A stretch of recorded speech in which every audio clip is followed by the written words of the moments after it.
putting these diapers on our babies and making them sit in plastic with literally like taking in bleach and microplastics, literally leaching into the brand new babies for the first 1,000 days of their life. Like, there's gotta be a better way. As we launch HIRO diapers, it's like the best diaper on the planet, the best performing, because the parts that do need a little bit of plastic, we put there, but they're broken down by our fungi. So we get to keep the most important performance part, then replace the other parts with unbleached cotton, unbleached wood pulp, the parts of the baby's touching. It's it's so important. It's so important to make the best possible diaper that both highly performs and also turns back into nature. Like, that's what's so cool. It's truly the no compromise. Welcome everyone to the Eons Ahead podcast. I'm your host, Alex Wolfe. And on the show, we like to have deep, intimate conversations with amazing people that are eons ahead. But what does it mean to be eons ahead? Well, it means they're ahead of their time. They see things other people don't see, and they're able to communicate these visions to the world, manifesting them into reality, making a positive impact for humanity. They're really doing things that other people are simply not doing. And I love that. They're trailblazers, they're pioneers, they're leaders in their space. And our guest today is definitely all of the above. Her name is Miki Agrawal, and celebrated as a visionary entrepreneur and author. And she's the driving force behind the innovative companies TUSHY, THINX, and Wild that have done over $500 million in revenue. It's pretty incredible. The author of best-selling books, Do Cool Shit and Disruptive. I love it. She's recognized by Fast Company as one of the most creative people, period. And by the World Economic Forum as a young global leader.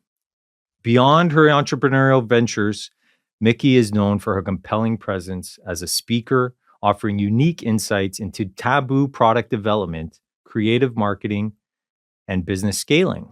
With 20 years of entrepreneurial adventures, Miki has established herself as a thought leader in creative business strategy and challenging the status quo. With a track record of building 2 9-figure companies that have disrupted 2 industries, Miki is now channeling her entrepreneurial spirit into her 4th venture, HIRO Technologies, aiming to solve the global plastic crisis with nature-inspired plastic-eating fungi. She's definitely eons ahead. She's here today. Miki. Yes. Good work. Thank you. Yeah. That's you. Plastic eating fungi. Plastic eating fungi. Yeah. That's a disruptor right there in itself. It's cool.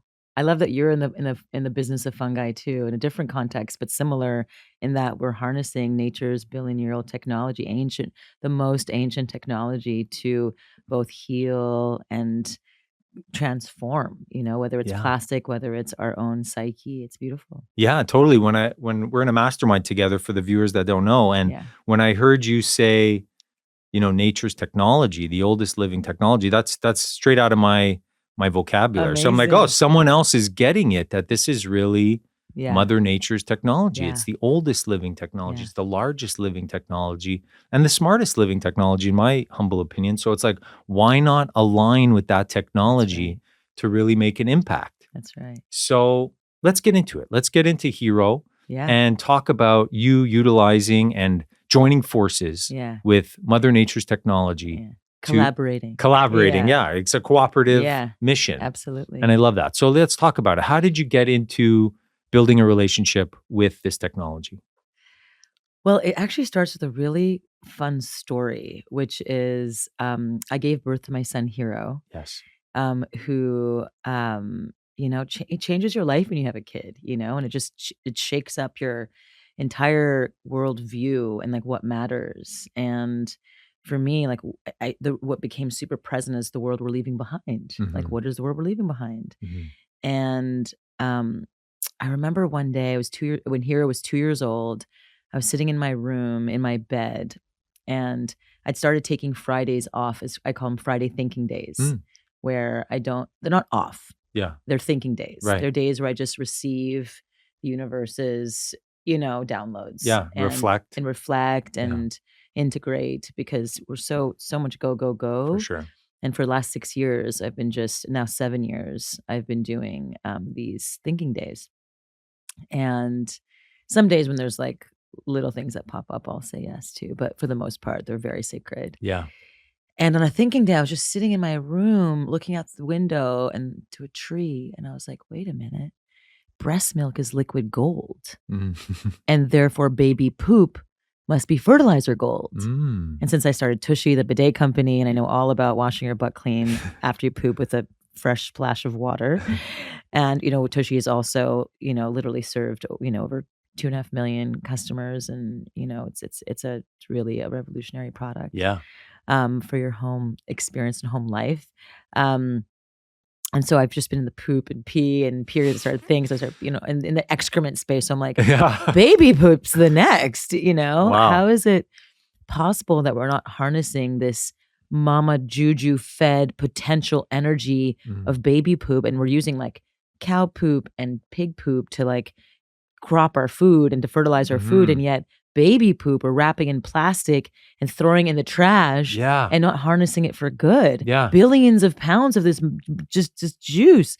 And so I was like, wait a minute, like what if the baby poop can fertilize something that can eat the plastic? What could it fertilize? And as I was asking myself, like, what could eat plastic? My son, 2 years old, Hero, comes running into my room, points to a book in my nightstand, and I turn and look, and I pull out this book. And this book had no business being in my nightstand. You kind of, in your library downstairs, you have a bunch of books given to you at a conference or whatever, and you put them away. And then this book was given to me at a conference 2 years prior by some woman. And it ended up 2 floors up in my bedroom, in my nightstand, magically. Wow. And my son, who was 2, couldn't read, but he just comes over, he runs over and he goes, Pacha, Pacha, Pacha Mama, which means Mother Earth. And I look, and this book is called Pacha's Pajamas. Wow. And I pull out this book and I start reading it to Hero, my son. And I was, and he's 2 years old. So after page 3, he runs away. But since it's my thinking day, I keep reading. And it's about this young girl who grows up in a polluted world. This is right before COVID. So it's in 2019. And in this book, this girl has to wear a mask to school because it's so polluted. And this is before COVID, it's before masks. Whoa. Crazy. And then in her dreams, she and these animals in the forest save the planet. And I'm just like, wow. So I'm just like reading this book. And on page 31, it says there's certain types of fungi that can break down plastics. Boom. Like the universe gave my son Hero this download to come and run into my room, point to a book in my nightstand, pull out this book, and it gives me the answer to the question I've been asking myself in that moment. Yeah.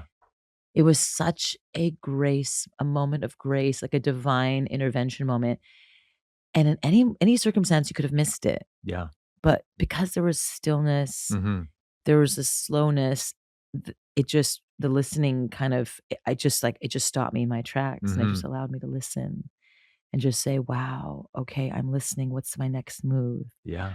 And the universe has just been aligning and giving me, the nature has been just giving me these answers, through the lens of these children, the babies, And so then from there, over the last 4.5 years, we have, I met my co-founder, Taro, first friend I met moving to Austin in 2020. And he's a 13th generation mushroom farmer. He built Four Sigmatic, the mushroom coffee company. Wonderful.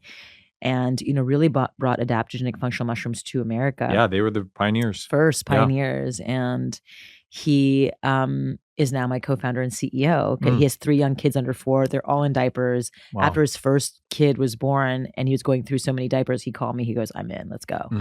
And so he's been really bringing in the mushroom knowledge. I bring in the poop knowledge, and together we get to really build this. And we truly brought in the Ocean's 11 team of microremediation PhDs, microdegradation PhD bioreactor engineers. We brought in, a top guy from, analyst from McKinsey to really run our point on business, ops. We brought in the top guy from Procter & Gamble who built Pampers Pure, and really understands diaper engineering. And so like our very first product is a baby diaper, because the diapers are the number 1 household plastic waste item, number 3 waste item in landfill. Wow. And they take 400 to 500 years to break down. Jeez. And every baby goes through 6,000 diapers in their lifetime. 6,000 diapers. The number of diapers that's insane. Yeah, the number of diapers that end up in a landfill every year can circle the earth 33 times. That's insane. So there was really a need, like let's tackle the hardest challenge that's in the landfill. Yeah, the biggest problem. The biggest problem in a household. And it turns out a diaper consists of 75% of most plastics that you find, soft plastics, are found in a diaper. And so we chose this because if you can tackle the diaper, the hardest product, then you can tackle other plastics I too. love it. Yeah. Yeah. And so we spent the last 4.5 years really working in communion with these fungi, and we looked at 1,000 strains on the planet. And then we whittled it down to the top 100, top 30. Then we created a blend Very cool. of fungi that can break down plastics, which is Wow. really, really cool. Wonderful. Yeah. I want to learn more about these fungi. But first, it dawned on me. So it's like you took the time and space for yourself on these Fridays. Yeah. No Think Fridays or Thinking Thinking Friday. days. Thinking Friday. Yeah. Thinking Day Fridays. So you're Yeah. giving yourself the space. You're giving yourself the grace to just relax a little bit and Yeah. not be stuck in the doer mode, Yeah. which we get into so often as founders and entrepreneurs. You know how it goes. It's nonstop all the Yeah. time, 24/7. Yeah. So you give yourself the space, and then in the space, you're open to receive the messages from the creator, from the universe, from higher power. That's right. And your son, he's young, he's 2 years old. And they're conduits to divine. They're tapped right in. They're tapped right in. So it's like, it's just so cool how that all aligned. I totally get it. It's like the creator, nature itself is just waiting for us to tap in. It's waiting for us to turn off the conditioned mind and open up into the divine mind, which we're all really connected to in this collective. I call it the soft power attunement. Ooh, I love that. And so I sat on the board of Conscious Capitalism for 5 years. Okay, cool. 4.5. Yeah. And do you know Heath? Yes. Yeah. Yeah. My good friend, Yeah. my John old Mackey, coach. He's my son's godfather. Very cool. Yeah. And what I love about the conscious capitalism model, it's a stakeholder model versus a shareholder model. The pure shareholder-led business, it's really about the next quarter growth. It's about shareholder value. Whereas the stakeholder model is a conscious business model, which is every stakeholder wins. And so it's the shareholders, this is one of the important stakeholders. There's the customers, the employees, the suppliers, and the planet. If every stakeholder wins, it turns out that conscious businesses outperform pure shareholder-led business by a factor of 10.5 to 1 over a 15-year period. So a conscious business outperforms a pure shareholder-led business by a factor of 10 to 1. It's so remarkable. obvious to build a conscious business where everyone wins. Let's rising tides, raising all boats. Let's practice where nature is, when it's working in symbiosis with every being, it just rises together effortlessly. Yeah. It's effortless.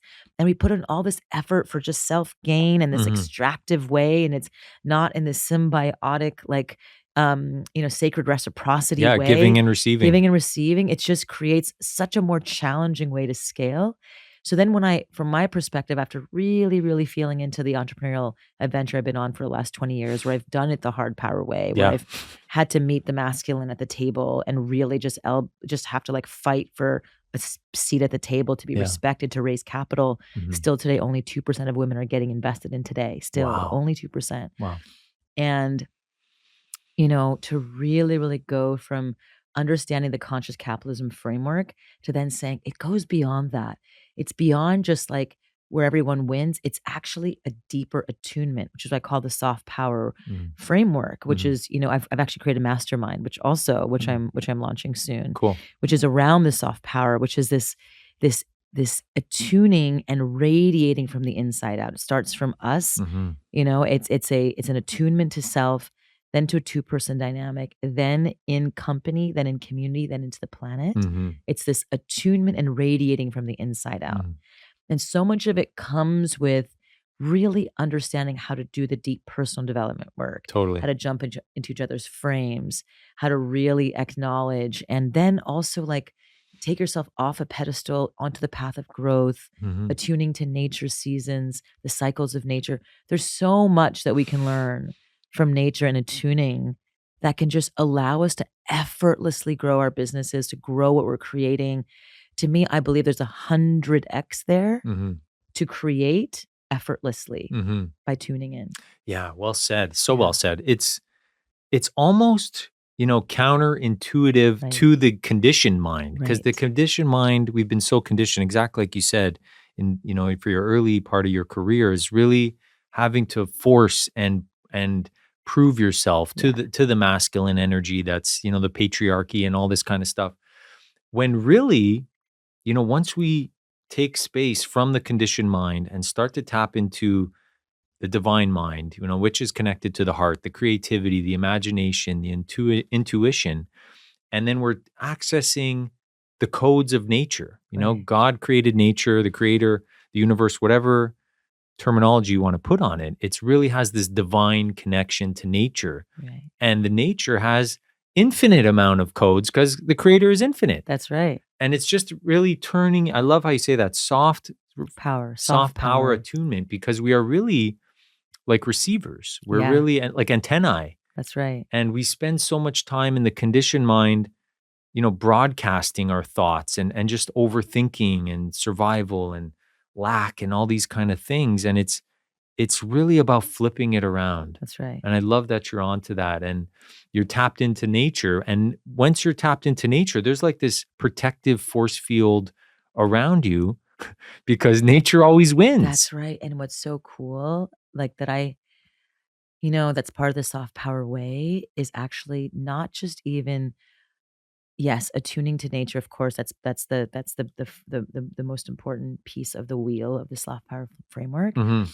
But it's also putting our money where our mouth is. So like I gave some of my personal equity to Pachamama Alliance, Mm. which is saving the 88 million acres of the sacred headwaters of the Amazon rainforest. Wow. And I gave up some of my equity, my personal equity, to the Love Church here in Austin, Cool. led by Just Magic, which is like Just Magic's great. who's amazing. And I really believe in her work and the Mwali Foundation, which she's creating this around sacred reciprocity, around love and giving and receiving love. And so to feel truly backed by nature and backed by love as part of this launch, I feel so fortified. Mhm. And even, of course, like going into my home, I just moved to my new home and it's like hugged by nature. I call my home the hug. The hug. I love that. And it's like so deeply hugged by nature. And my trees, I call them my cheering squad. And they're always like, yay, because they're like, and it's this deep feeling of like, gosh, like Father Sky, Mother Earth, my cheering squad, the trees, like I'm hugged, like Kuan Yin, my goddess, it's like I have all of my angels like around me to feel so fortified, and I'm backed by nature and backed by love. Yeah. And so it does work. Yeah. I feel ready, Yeah. for this new adventure. And I feel like really strengthened by the mycelium, but it's true. You can't go it alone. Yeah. Can't do anything significant alone you in this life. can't. Yeah, absolutely. And to be backed by, these powerful stakeholders of the mycelium and the trees and the elements, really, it's accessing another part of our mind, our psyche, our soul that has this divine connection. And it's really sounds like and feels like to me, Miki, is like you've really developed a relationship with these elements and the mycelium. And it's like, it may sound woo-woo to someone, but just I'll try to simplify it here is like, imagine showing up to a relationship, any kind of relationship, which is everything really is relationship in this life, right? Whether it's business, friendship, everything is relationship. The way that we communicate with water and all this kind of stuff, it's all alive. Right. So imagine showing up to a relationship and instead of, one wanting to take and extract, like you said, from it, it's like, no, it's a give. You're giving the equity. You're like, here, this is an offering. Yeah. I'm here to work with you. It's a collaborative effort. Yeah. And that just changes the whole energetics around something, the dynamics of everything. It really does. And I totally feel the protective force field energy around that, as a fellow man of the mycelium, worker with the mycelium. It's something that's almost ineffable, but you can feel it for sure. And that things just synchronistically start to work out. Totally. Yeah. It's really, there is the energetics matter. And I didn't get it until I really started tuning in, and I actually started trusting that there's, this field of energy that exists beyond us. It's like kind of like you're like, yeah, I'm an atheist. It's like, no, to me that feels so close-minded in a lot of ways, and it's like there's this like you've got to believe there's an energetic field. It's like the grandmothers, the natives, the elders, the Mesopotamians, the Egyptians, like they've been doing that. They've been like building these monuments. Like the Balinese people give half their money, their salaries away to just offerings to the temples and to the churches and to the people, to the deities, because they really understand the energetic field. And it's something so interesting. And to me, that's the energetic attunement that I'm apprenticing myself to as well.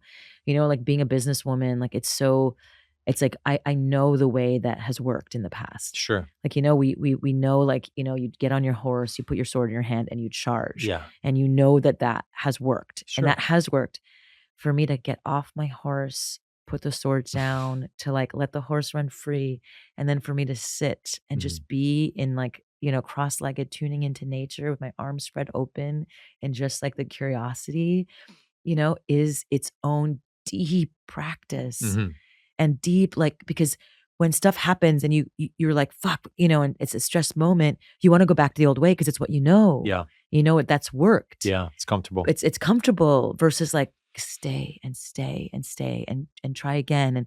And we make mistakes and we get wound up again. And we have to come home and remember and and break the spell. Like I'm reading this book right now called Courting the Wild Twin. I've been carrying it everywhere I go.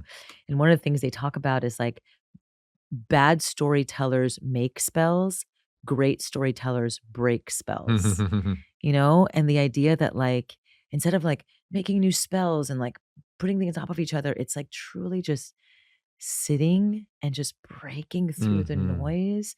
That's why the Friday thinking days have really brought in the downloads.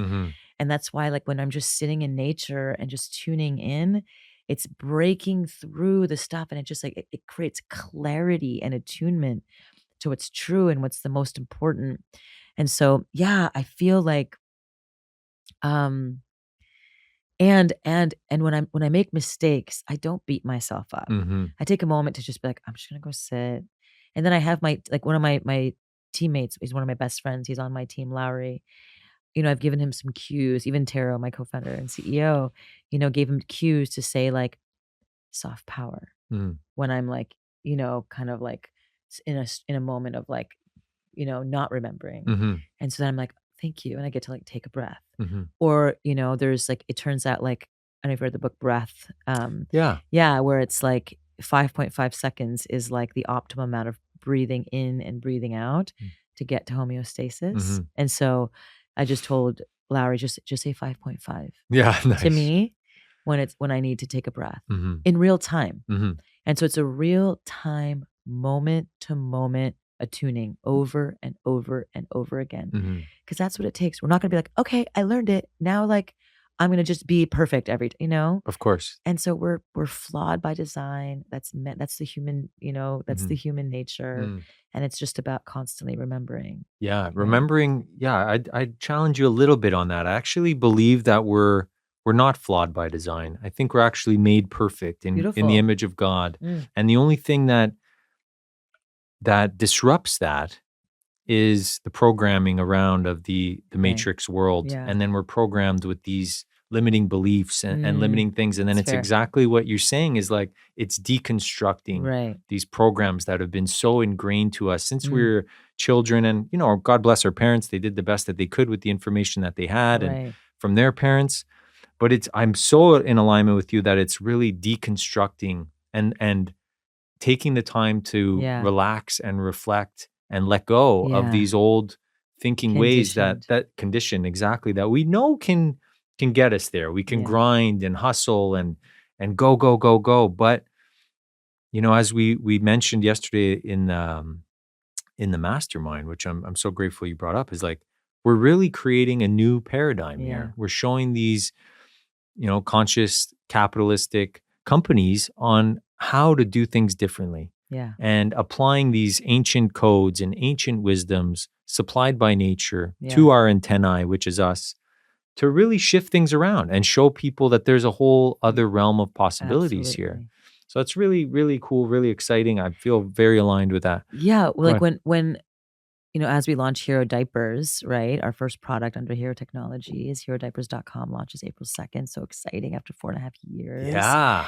And our diaper itself is like made with unbleached cotton, unbleached wood pulp. It's like the best diaper on the planet. Like Wow. actually best performing, because the parts that do need a little bit of plastic, we put there, but they're broken down by our fungi. Yeah. So we get to keep the most important performance parts, but then replace the other parts with unbleached cotton, unbleached wood pulp. The parts of the baby's touching is Yeah, it's so important. it's so important to make the best possible diaper that both highly performs, and also turns back into nature. Like that's what's so cool. It's truly the no compromise diaper. But like when I'm thinking about like the process of becoming a new parent, it's kind of very similar to building a business. Yeah. In different heart states, but like in a way, like when you start a business, you're like thinking about your business and your growth and how you're going to succeed and how you're. And the same thing when you have a baby, you're like, okay, I have to keep my baby alive. I have to make sure I feed my baby. I have to make sure my baby gets the best clothes or the best everything. But like my challenge to that is like, actually, the more you think about the ecosystem, the more the baby will thrive. How so? The more you think about the ecosystem, the more the business will thrive. I mean, similar to conscious capitalism. Right. If every stakeholder wins, your business thrives. If nature thrives, if the environment thrives, if everyone feels taken care of, your baby will obviously thrive more. Right. It's in the environment. It's the environment that they're living in versus just myopically focusing on your baby in a crappy environment. That's not going to support your baby's sturdiness for growth and for being like in a really, really sturdy environment to really stand up. Wow. Right. And so like there's so many similarities, which is why I'm so excited to go into the baby world, because it's one of the points. It's like a pressure point, acupressure point of major shift when you become a parent. Can imagine. It's a total shift. Yeah. Where you start to care about what you're putting in your body, what's in the environment, like what kind of people are surrounding your child, like what are all the inputs coming in. It is a completely it is an acupressure point that changes you completely forever. And it's a moment where we can get in there and say, hey, this is the moment we can attune to nature together. This is a moment where we can together hold hands and go a different way together. It's no longer a selfish route, but it's now one where we're interconnected with each other and the planet. And like one of the things that I'm so excited about HIRO and TUSHY is like, but mainly HIRO, both really, because TUSHY's really helping save millions of trees from getting flushed down the toilet as well. And we've helped fund reforestry and resoiling projects all over South America. And we funded the build out of clean toilets for 60,000 families in India. Wow. Which is really, really cool. So really into a lot of give back as well at TUSHY. Wonderful. But really thinking about the intersection between nature, humanity, and innovation.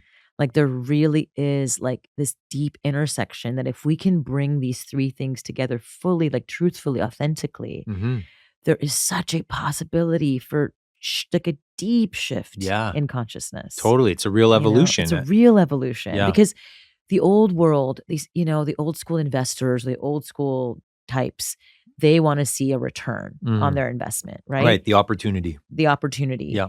The same thing with customers. They want to see their product works. Right. So it's like, to me, like I think the biggest investors are the customers. But when I think about the investors as well, like what's so beautiful about a lot of my HIRO investors is like, they're so excited. Like, one of my investors brought in a bunch of oil and gas people. And I was like, ooh, I don't know if their values aligned. And he's like, no, let me bring them on with me to show them that they can have outsized impact with outsized return. So we can then move them out of this sort of like old conditioned way of like drill, baby, drill, to this new way of, wow, you can actually make a huge impact and make a huge return. You can have both. And same thing with, the no compromise, as a consumer who's buying something from a company, they're investing with their dollars every day. Their choice is an investment every single day. But for them, there needs to be a value. Like, is my baby going to sleep at night? Am I going to sleep at night? Right. Is this product going to actually work? Because all eco diapers do not work. The bamboo diapers suck from a performance perspective. They actually, and they don't even decompose. And then the high performing like conventional diapers, they take 400 to 500 years to break down. So there's no actual no compromise. So it's like, if we can show, hey, if you invest with your dollars with, into this, Mhm. it'll not only perform, but it'll also serve nature. Yeah. It'll also serve the ecosystem. It'll also create no microplastics over Yeah. time. Like, don't you want that? Yeah. Like, Such a so, no-brainer when you put it like that. right. And so it's sort of like, and then the conscious business outperform by 10 to 1. It is a no-brainer Yeah. to invest consciously in everything that you do. It's a Yeah. no-brainer. Every rising tides raise all boats. Yes. That's it. Yeah. Well said. And I get it. It's such a simple way to, for me anyway, is to shift things from the selfish self, the like, how does this benefit me, Yeah. to how does this benefit we? And I Yes. love that, you becoming a mom was the portal to this, really, of being like, wow, this is not just about Miki anymore. This Yeah. is about HIRO and the community and the people I surround That's himself it. with. It's so cool. And that's why I get it. Everybody says having kids will change your life more than anything. Yeah. I very much look forward to that day, God willing. So yeah, thank you for that. It's such a wonderful reminder of shifting our attention, shifting our consciousness to, Yeah. it's not about me. It's about we. And Yeah. when we tap into that, how can I serve the we? How can I serve for the greater good of all? Yeah. Wow, are you ever tapped into an enormous amount of energy and guidance, and it's just like a giant tap is turned on? It's an unlimited pool of energy. Yeah. It's unlimited. Yeah. And nature wants us to win. Mm-hmm. Like, there is a sacred reciprocity. Like, they give so much, but when they receive, they're so grateful. So when they give back and they give more and more Yeah. abundance, like, So you generous. take care of them. It's so generous, So so much. generous. Like, It's abundance. It's truly abundance. It's true abundance. Yeah. It's just giving and giving and giving. And when it receives even a little love, it just gives more. Like, Gives more, yeah. so it's this, and if we can remember that too, like, the more we give, Yeah. the more we'll receive. And it's like, It's human nature. it's so human nature. It's like, Yeah. oh, like, you give to me, I want to give you back. Yeah. Like, how can I serve you? Feels Like, so good. it feels so good to Yeah. like, it says there is a sacredness, the reciprocity Yeah. of humanity, nature, innovation, and nature innovates effortlessly. Yeah. It's effort, the evolution, it just happens. Yes, there are storms. Yes, there's winds. Yes, there's, disease at times, but then it just effortlessly comes back. Yeah. It fixes itself. It fixes itself. There's not like this big fight. It's Yeah. just, it just happens. Yeah. It's inevitable. And like, I've been through so much stuff as an entrepreneur. Mhm. I've been through like takedowns. I've been through the come ups. I've been through being backstabbed. I've been I'm through sure. the highs, the magical sale a company where my investors make all the money. Like, I've been through like changing culture. I've been through like art, making someone move so they can change their behavior. Like, Wow. like, there's so much breadth of what I've experienced. And, the thing that keeps like, being said to me is that, like, it's all interconnected. It's Mhm. all the mycelium just coming Mhm. together, and like, it's all this just one big soup. And at the end of the day, it's all going to be okay. Yeah. Like, it always comes back to Yeah. like, okay, it's like an inevitability Yeah. that it's going to be okay. Yeah. Like, you just have to trust it. Yeah. And so, like, even having gone through the thrashings and the thises and the that's, it's like, it's all going to work out. Yeah. Nature just trusts, And so it's such a reminder to like, yeah, we were all born perfect. Mhm. Then we were kind of distorted by, Yeah. Yeah, for sure. and then the imperfect by design piece, I think, is really in doing the deeper inner work. Mhm. And I think that there's something there about the growth, Totally. and I agree. Yeah. Yeah. So, It's the not able to be able to taste the sweet without the sour. You Yeah. wouldn't appreciate silence if it was silent all the time. Right. So you need the noise. We need the noise, even though the world is getting extremely noisy. right. But we need the noise to appreciate the silence. Right. And silence is golden, and it's the closest thing to divinity, but it's all part of it. The contrast is part of the game to remember and remind ourselves on this journey home. So That's yeah, right. go ahead. And it's like Buddha, like Gautama Siddhartha, like, he was born a prince. Yeah. And he, was born in this perfect kingdom where everyone, he was served, he was given everything he ever wanted. Mm-hmm. And then he was just like, this is it? Yeah. This can't be it. Yeah. There's no growth. There's no growth here. Like, I'm just being so like, this is like, wow. Like, no. Then he like escapes the walls of the perfect palace Mm-hmm. and he goes and becomes a pauper Mm-hmm. and he's begging food for years. Yeah. And then he realizes this sucks too. Yeah. This sucks. This blows. Like, Yeah. I'm not into this too. Yeah. So then he decides to go under the Bodhi tree and sit. And that's when he had this big download. He Mhm. goes, life is suffering. That's Mhm. what he said. Yeah. Maybe we're born perfect, but his the Four Noble Truths, right? Life is suffering. Mm-hmm. Suffering is caused by desire. Mm-hmm. Desire can be overcome by overcoming desire. Mhm. Suffering can be overcome by overcoming Mm-hmm. desire. Mm-hmm. And then the way you overcome suffering is by following the Eightfold Path, which is this like wild path, right? And it's like, it doesn't matter where you go. There will be moments as a human species that we will feel dis-ease, that we're going to go through a suffering period. Yeah. And so it's just, but that comes from the desire, Mm-hmm. right? Like when we're perfect and as babies Mm-hmm. or nature, Mm-hmm. there's no like judgment or wanting or I need. It's just like, I'm just happy Content. to be here. I'm just, Yeah. this is cool. Yeah. Just you know? being. It's just the being. Yeah. And then it's like the desires and the cravings, which Mhm. causes the suffering. Yeah. And you can overcome the suffering by overcoming the desires and the cravings. Yeah. And that's the work. That's and the that's the juice. Yeah. You know? So I find that to be still fascinating because then there is some like, yeah, then there's a journey then. There's a hero's journey There's get to hero's go journey, on. And then at yeah. the end of life, you're like, wow, like, and you come back to being like a baby, Yeah. you know? Yeah. The And you go hero's back to the earth. Yeah. totally. The hero's journey is so real. And Yeah. Joseph Campbell played such an influence in my life.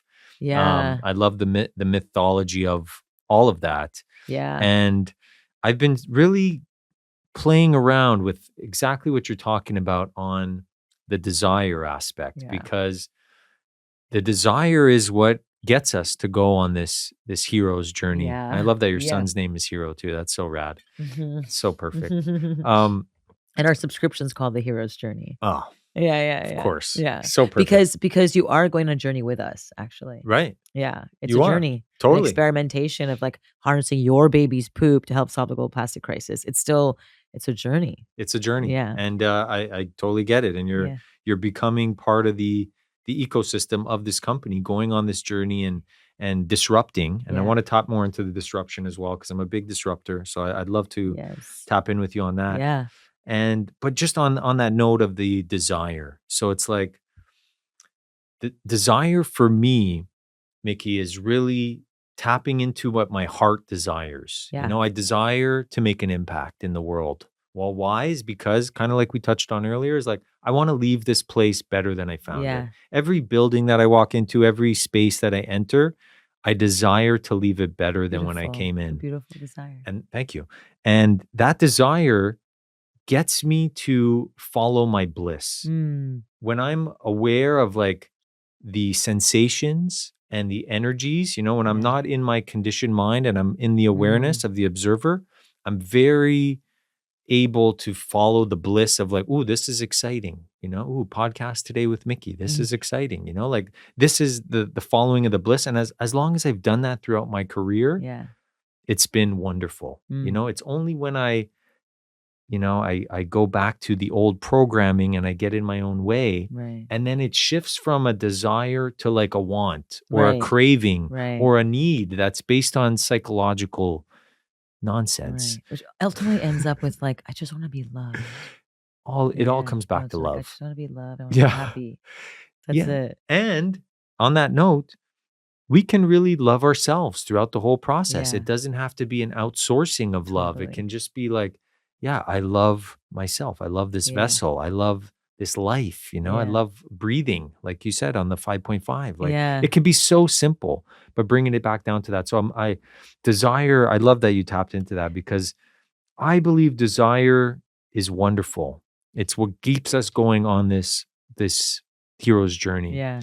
And at that same note, for me, it's very good to identify the difference between a craving and a desire.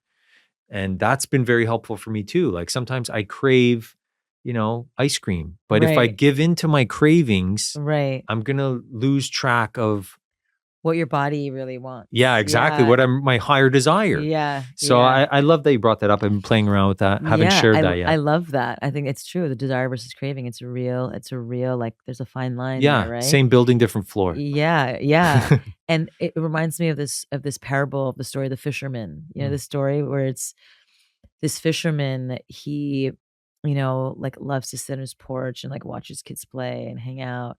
And then he goes out in the fish boat one day and he catches a bunch of fish.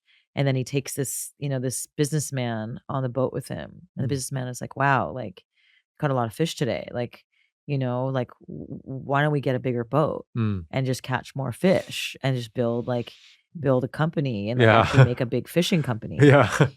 And then this fisherman goes, okay, and then what? And then he goes, well, and then we'll sell a lot more fish. And then we build this, like a bigger company, hire more people. And he goes, okay, and then what? Yeah. And then he goes, well, then we could, get buildings to be built and you can be this, like you make a lot of money and then you can buy a lot of things and then you can, and then he goes, and then what? And then what? And then what? And he gets to, and then I can just sit on my porch and hang out with my kids. Yeah. So he's like, I already have that. It's right there all along. It's right there all along. Yeah. So it's good. like it's like the alchemist. It's like right there all along. You can go on all this thing and you can build all this thing, but like really the simplicity, it's like the peak life, I've been talking a lot about peak life. I was, had a friend who was just seeking just peak life moments constantly. Thrill seeker or kind of thrill seeker, just like constantly going on these crazy like life and death adventures and like, like, and it's like the peak life moments. And I just been thinking a lot about like how like you can turn any moment into peak life. Your breath can be peak life. Like looking at the sky can be peak life. Like I sat on my porch this morning and saw an eagle and I was like, that was a peak life moment. Like it's my power animal. Yeah. This eagle follows every time I'm up there. It's like, it's almost like he comes to say hi to me all the time. And it's almost like he's protecting my home. I feel so protected by this eagle. It's the same one every time. I love it. It's amazing. And it's like we can really experience peak life in every moment if we so choose. It's a choice. And I've just been feeling into it. This is the first time in my life I'm dating myself. Like I've been in relationships, married for 11 and a half years, almost 12, and became out of my marriage. I went straight into another relationship for 2.5 years and went straight into another relationship about 4 months, which ended about a month and a half ago. And I just was like, I can't, like, I just need the time. I need the space to integrate all of the information that I gained and learned. And it's been so powerful just these last like month and a half to just be in my own space and sit on my porch and be with the eagle and be with my trees and be with my Kuan Yin and be with my angels and just be in my own space in my journal. And just like so much is coming up from like years, because it's just been there's no space. There's no space. And I have the Friday thinking days, but those thinking days have been a lot more of like creation mode, less some like integration too, but less so, more just like allowing the downloads to come through for like just the more incredulity of life. But I've made a very specific and in those times I was also in relationship the whole time. The last 7 years I've been in relationships, so it's the first time I'm experiencing like just dating myself and having this spaciousness to just like allow for just the integration and the processing to come through. And so much is coming up. And that's another thing that I realize is that like I did ayahuasca in the Amazon rainforest last New Year's with I went with the Pachamama Alliance. We sat in the heart of the Amazon rainforest. Going into 2024? Going into 2024. Yeah.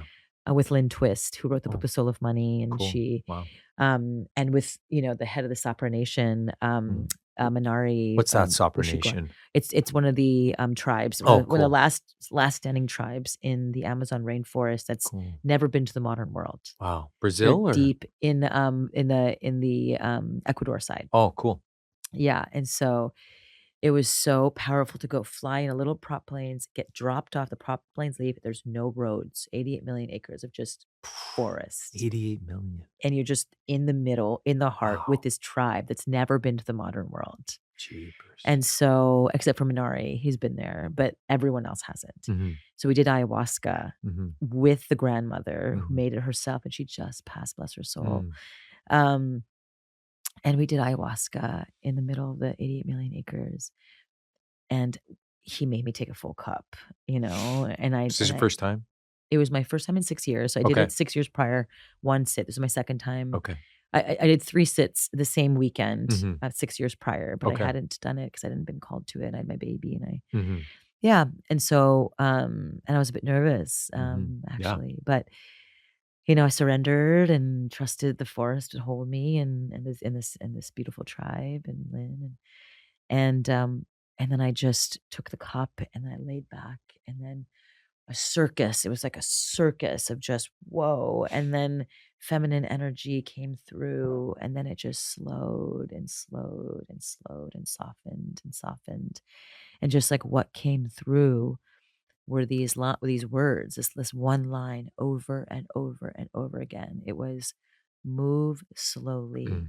and you get to meet the moment. Mm. Move slowly and you get to meet the moment. Mhm.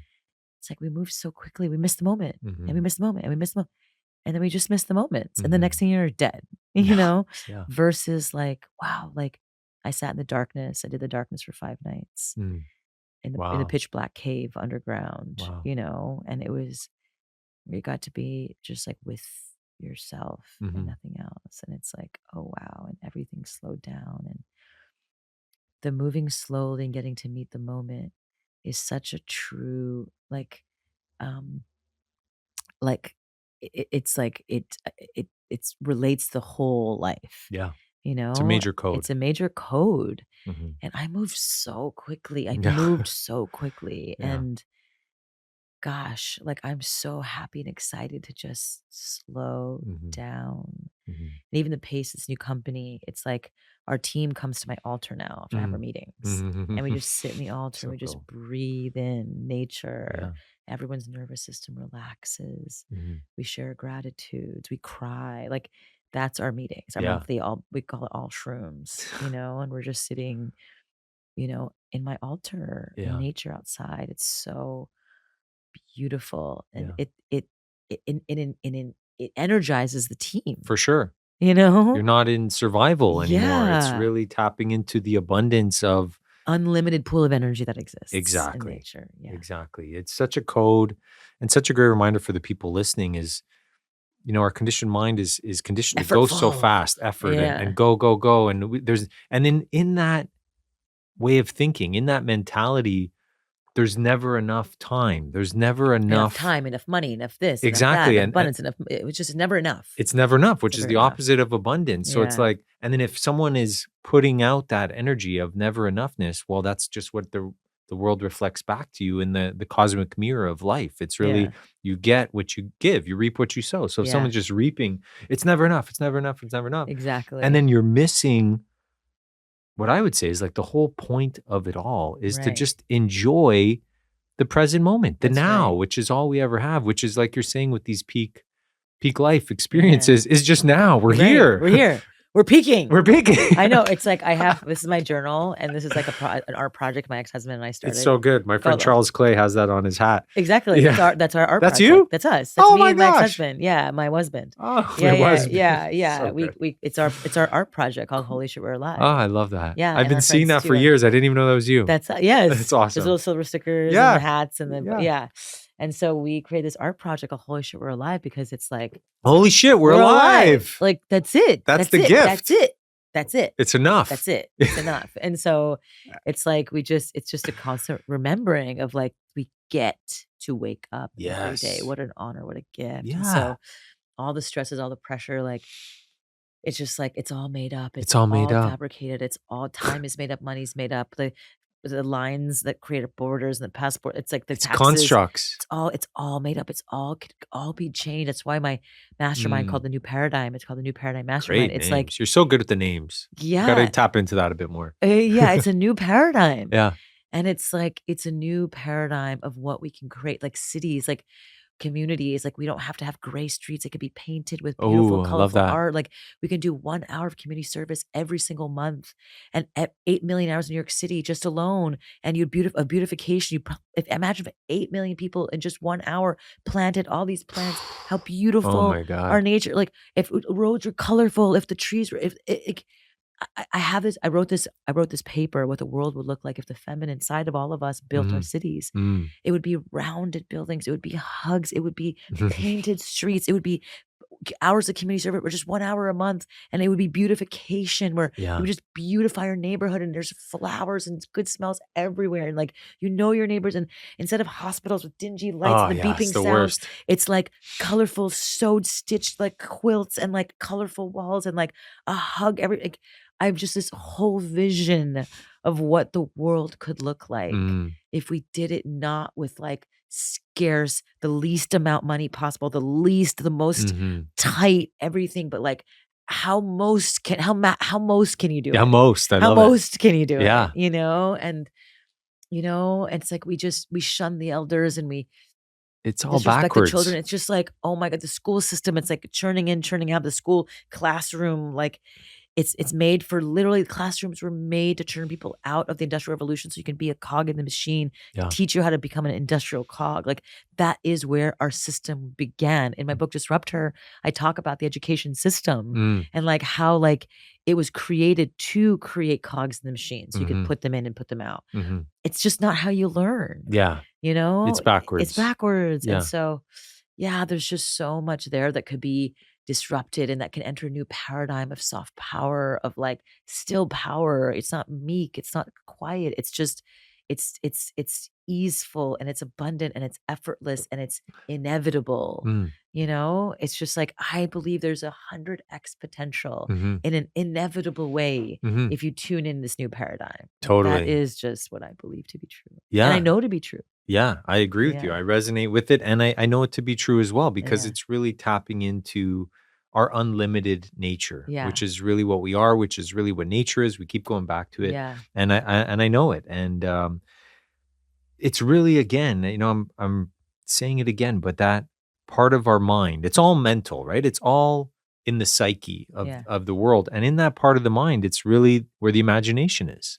And the imagination is a superpower that is being underutilized today, where as we get more into artificial intelligence, which is just replicating the conditioned mind, it's like, I'm here and you're here to bring in the organic intelligence to help restore the balance. It's like my twin sister, she started Daybreaker, the early morning dance movement, which is really cool. Yeah, it's a fun dance event here in Austin. Yeah. My twin sister started the whole thing. You have a twin sister? Identical twin. Oh, no way. Yeah. What's her name, in case I see her? Rada. Okay, Rada, cool. yeah. She started Daybreaker and built a 1 million person movement with her incredible team, Elaine. Wonderful. Tim. And yeah, it's amazing. And so, we whenever at the end of Daybreaker, like, she, talks about like no AI can replace the warmth of the human hand, It's just like you can't. And so it really, really matters.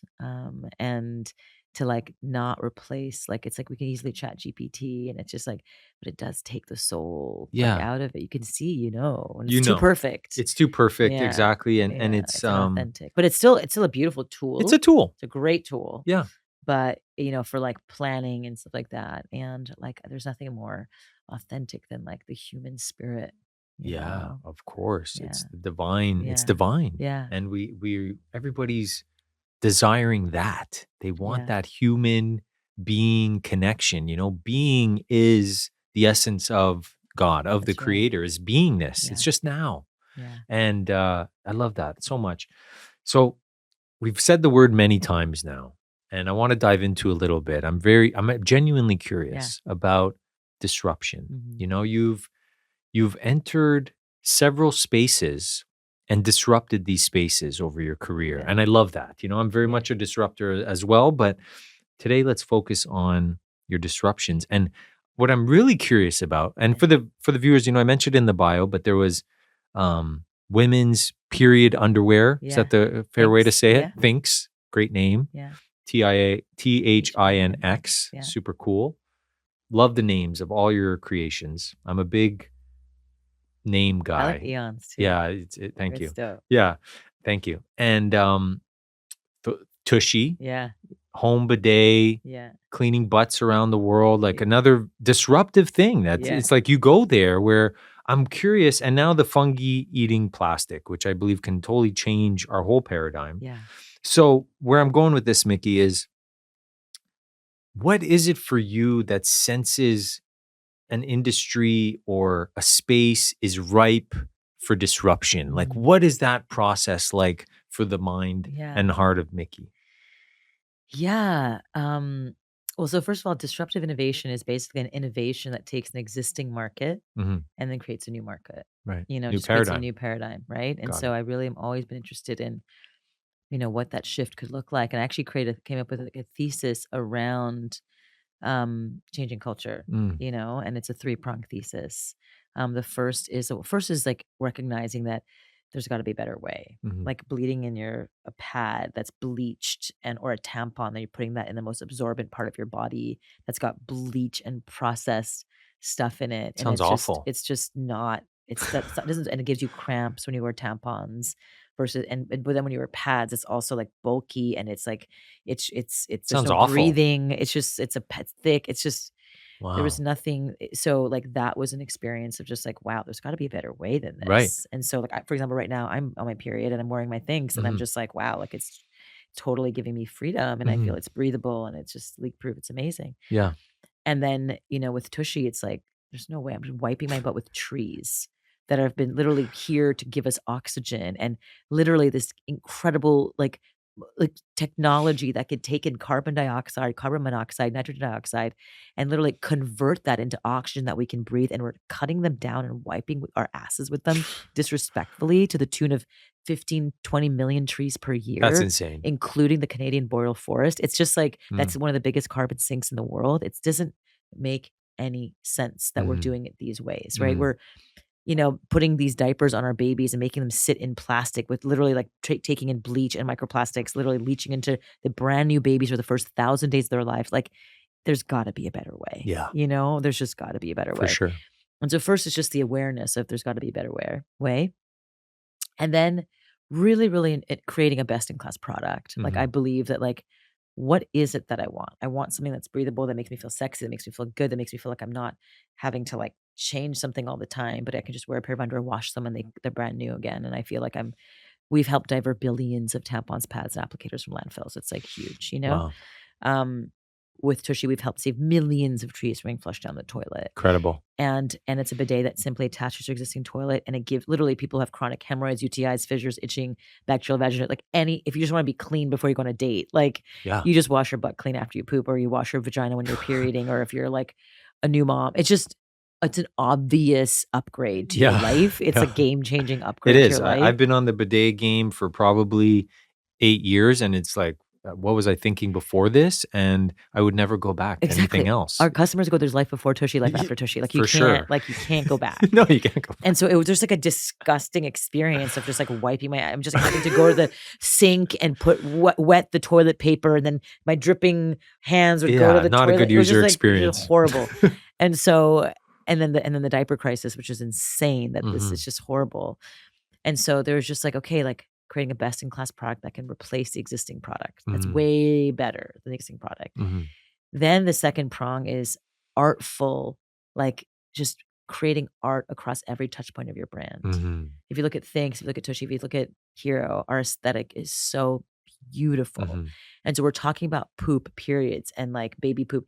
And yet when people see our brand, they're like, wow, that's so beautiful. Their first reaction is it's so beautiful. Then they're like, oh, they're talking about poop. But their first reaction is already, this is so beautiful, that it just took their guard down. Yeah. So it already just been like, they leaned in, and now they're talking about poop, but they're already leaned in. So they're curious.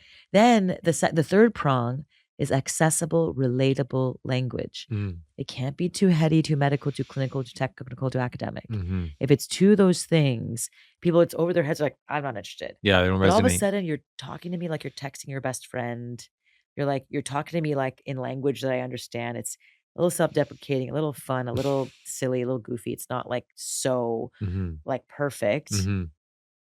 And I lean in some more. Mhm. So like we're just bringing your guard down just to like look Mhm.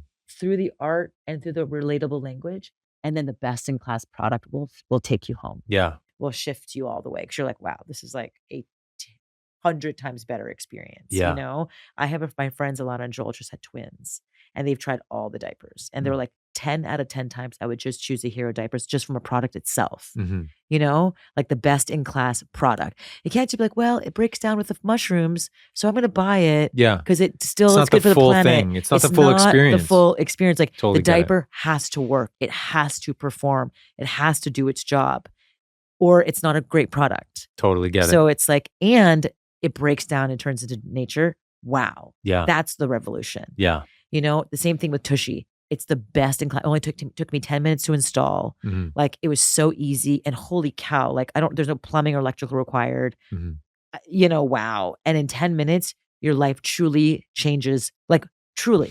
Yeah. Like when I go to a 5-star hotel, if it doesn't have a bidet, it's a 1-star experience. Yeah. Like it's a 1-star. I'm just Yeah. like, this is disgusting. Like I bring my TUSHY Travel with me everywhere I go. We have a little bottle that's called the Cool. TUSHY Travel as well. You take with you. Yeah. But it's like, or with things like I can't when I wear a pad, I'm like, this is outrageous. Yeah. It's can't go back. It's boomer technology. It's just exactly. Yeah. So it has to like take you home Mhm. with the best in class product that actually works Totally get it. better than what the thing previously was. For right? sure. Yeah. That's the disruption. Yeah. And totally get it with Eons. Everything we do has to be best in class. Yes. Validation experience. Your life was like this before. That's right. Now you try it and it's like this every right. time, That's right. 10 out of 10 times. And otherwise it's like, what's the point? Right. There's many other different brands out there. 100 exactly. But it's your brand's dope. Like your vibe is dope. Like it's cool. Like it's, and it's like, and it's also like, ooh, like it makes me feel there's something safe about the brand, the way it feels,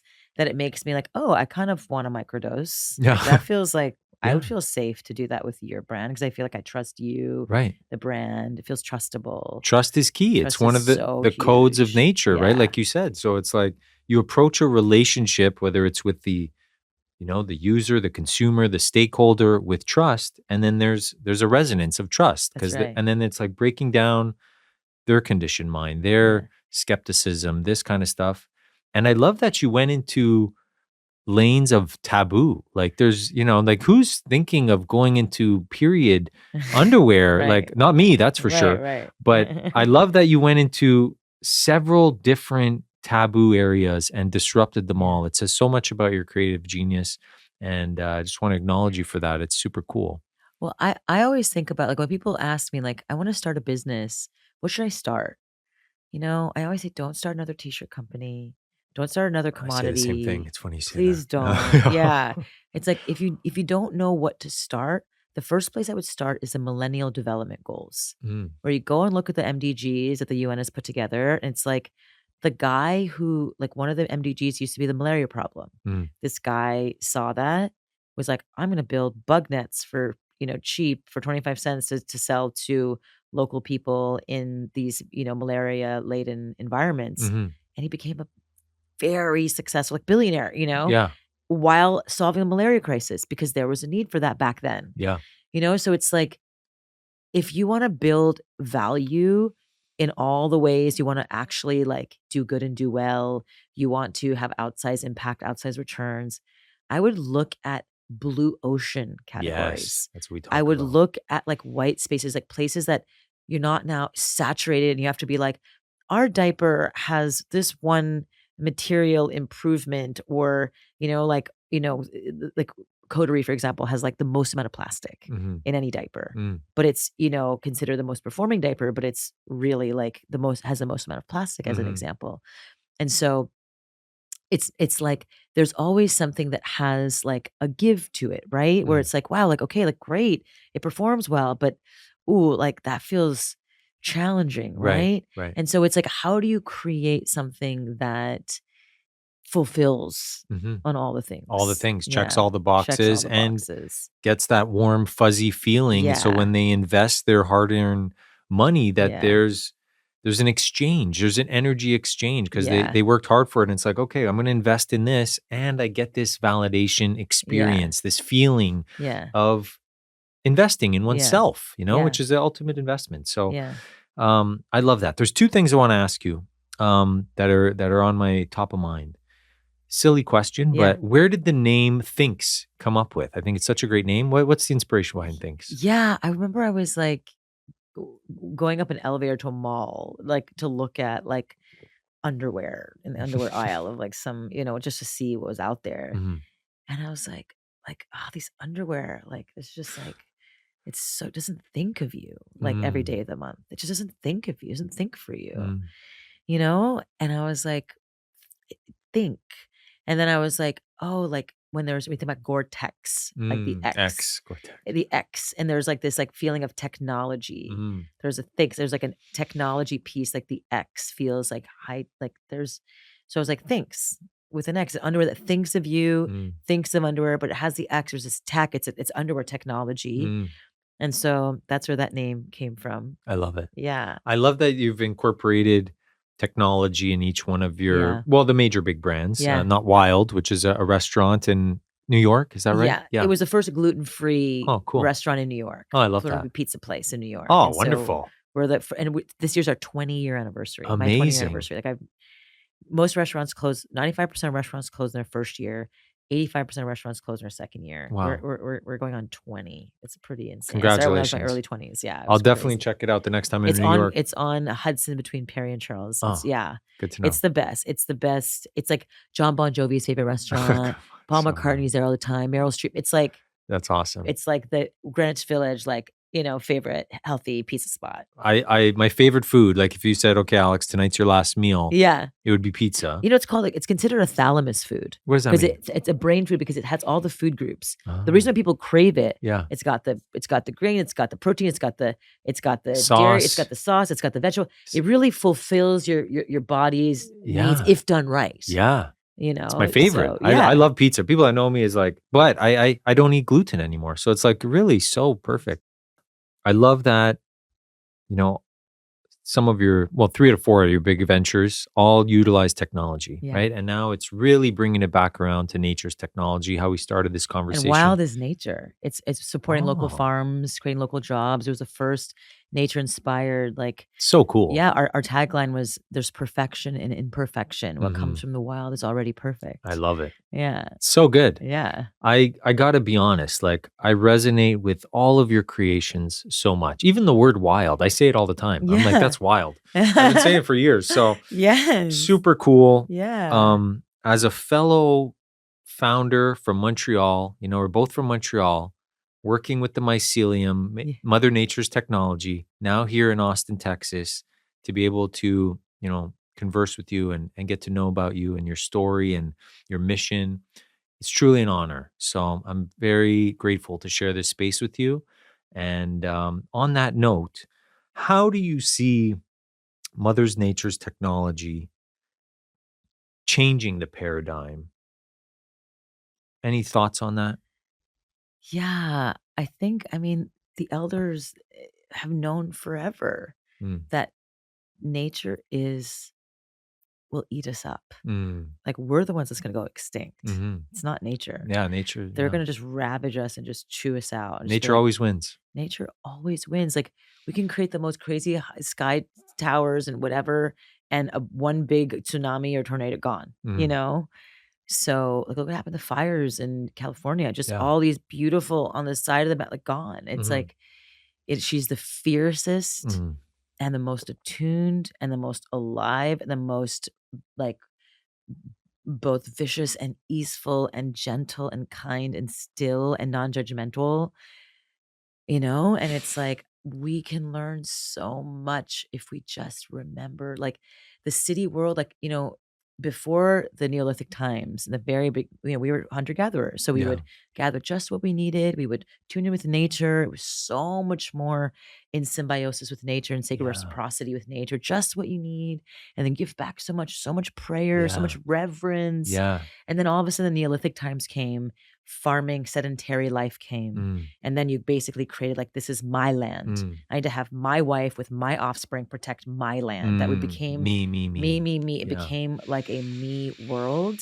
And how much land can I collect? And who is going to be my wife with my... So like that level of patriarchy was formed in the Neolithic times. And it's been ingrained. Also, like men are victims of that too, of the way of that. Because it's like Programming. For the programming of like, patriarchy isn't about man, woman. It's about a system. It's the system. It's not, it's not about gender. It's not about gender. We have masculine and feminine side of us. Of course. Obviously. And so the masculine side of us is the one that go and that make and that create and that and then the feminine is the receiving, the mother, the intuition, the softness, the downloads, and so it lives within all of us. Whenever I talk about masculine and feminine, it's not men, women, it's within all of us. For sure. Energies. And when I see the patriarchy, it's such a like loaded word, but it's not about the man.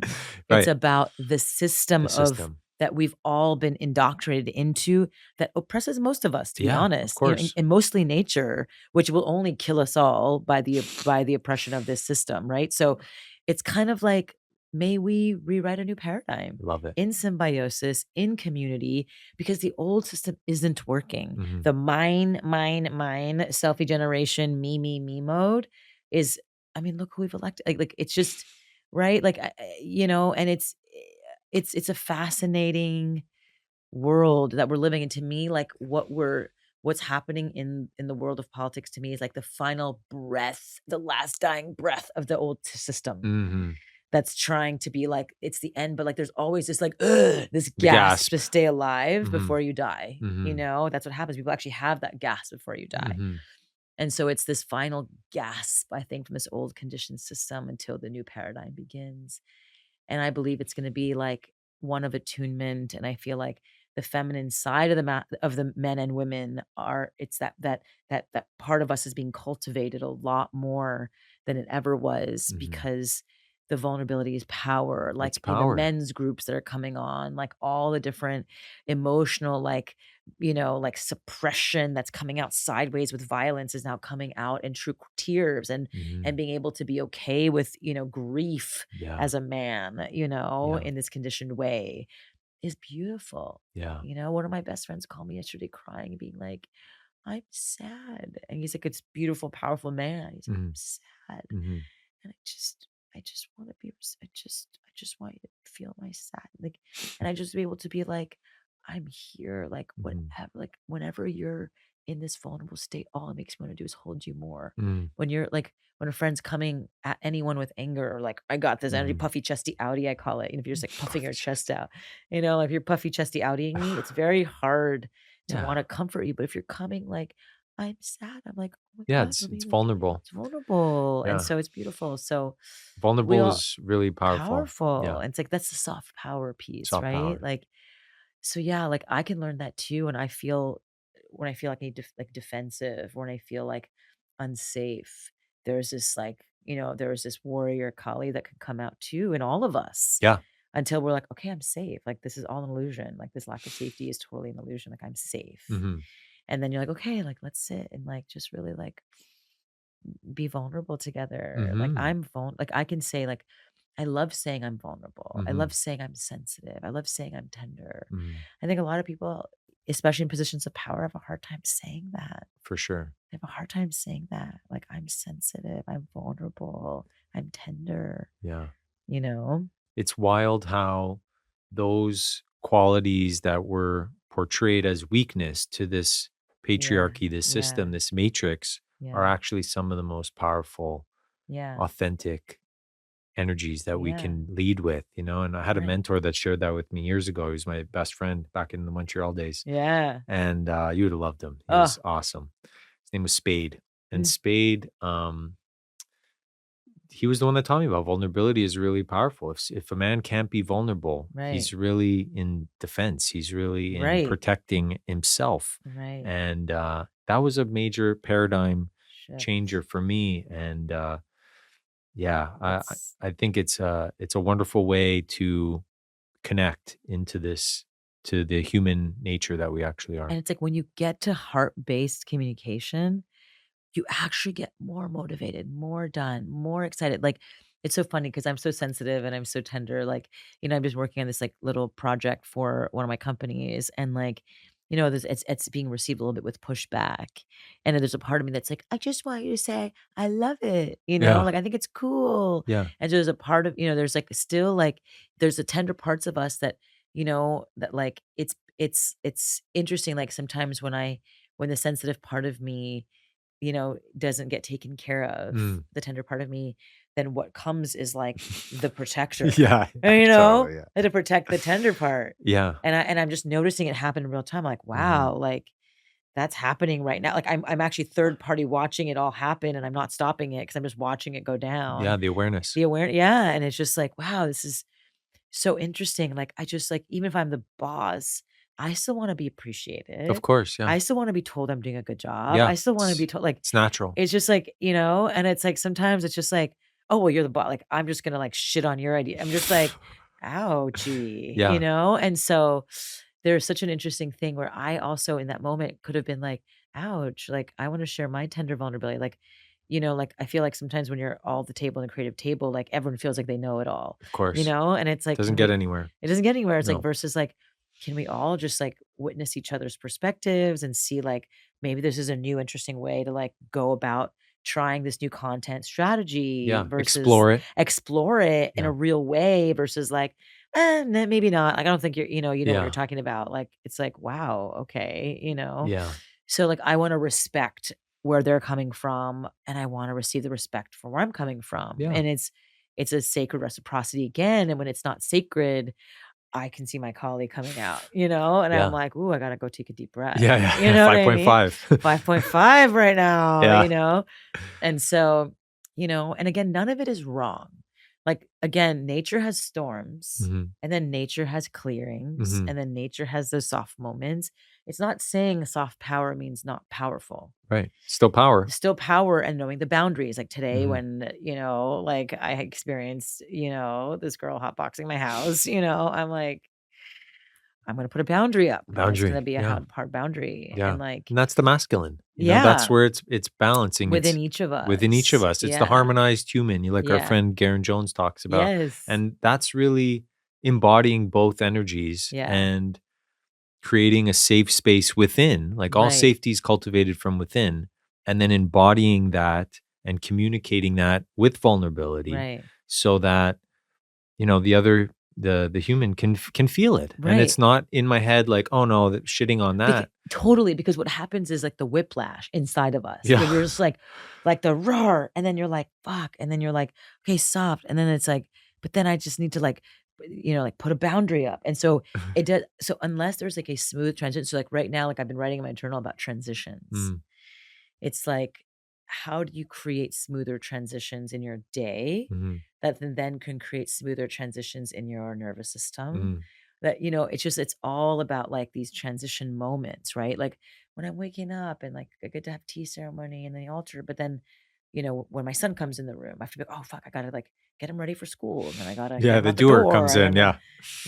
and Yeah. then I gotta, and so then, okay, then I get to like go back and Yes, I totally and then I gotta get it. and then I gotta go work out, and then I gotta get to the gym class before the class starts, Yeah. and I gotta get and then I gotta get back. It's to a the thing. dance. It's a constant thing, and so they're whiplash moments, but then it's like, okay, like how do you make those transitions a little bit smoother Yeah. over time? I think that's been my curiosity. Like, okay, like like I'm not very good driver because I've been like driving I've been in New York City taking the subway and Yeah. Uber is my whole. Yeah. So like maybe having someone help take Hiro to school in the morning, like Yeah. certain things like that where I'm like, okay, that'll help my Yeah. You're gonna transitions. love our psychedelic microdose. It's Oh, so cool. gentle. Yeah. And it really, really what it does, Miki, is besides giving like a wave of calmness to the nervous system, Yeah. which I believe a lot of people can tap into Yeah. and utilize, but it really helps create the space I love between those whiplash moments. It really creates space within our thoughts. that. So then there's not the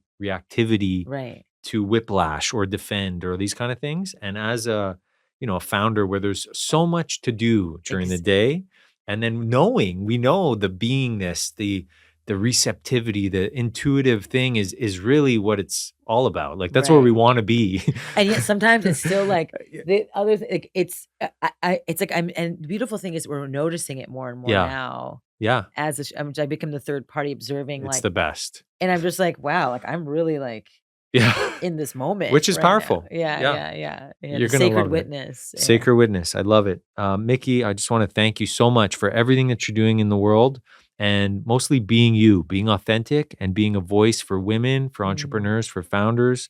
As a fellow Montrealer, Yeah. just want to honor you. Let's go. And I look forward for us to be on this journey together. Absolutely. Thank you so much for coming on. Thank you so much. Thank And if you. you want to follow my stuff, Yeah, please. We're going to put it in the notes for sure. Yeah. HIRO, go ahead. Yeah, HIRO. Well, here it'll be HIROdiapers.com, HIRO, pronounced HIRO, HIRO, but it's HIRO. Japanese? Diapers. Japanese. So cool. It means abundant and generous in Japanese. So HIRO. rad. Yeah.